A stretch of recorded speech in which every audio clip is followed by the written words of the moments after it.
Before the advent of street lighting, we knew where we were in the universe, all of us, whether we lived in the middle of London or Manchester, or we lived in a rural part of the countryside, could look up into the night sky and actually see where we were in the universe. And our ancestors used their interpretation of the constellations to help plan big events during the calendar year. They knew when to plant their crops, they knew when to harvest, and they knew when certain stars were going to be aligned. And since the advent of street lighting, we've begun to see the deterioration of our night sky, the glow that it's emitted from street lights, because a lot of it is wasted. A lot of the lights that you find in towns and cities are very poorly designed, allowing a lot of light to be distributed right up into the night sky. And this kind of orangey white glow that we see over our towns and cities is now beginning to block out our vision of where we are in the universe.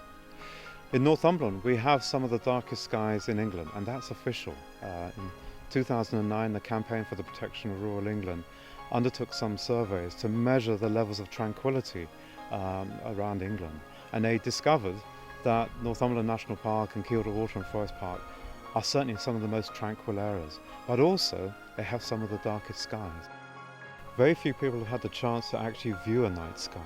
It's estimated that around about 85% of the UK population has never seen a truly dark sky, and probably only 2% have actually seen the Milky Way in all its splendour. We now have an opportunity to celebrate this very special quality above us, and we're in the process of developing a range of venues and places for the people to come along and participate in dark sky activities or stargazing events. It will be centred around probably a talk or a presentation.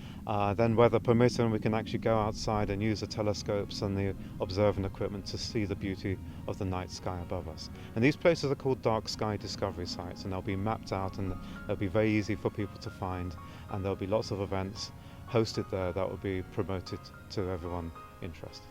There's something here for everyone, for those that are just interested in just putting their toe in the water and seeing what the night sky is all about, and maybe at a very introductory level of just seeing what the moon's like or what our planets are like.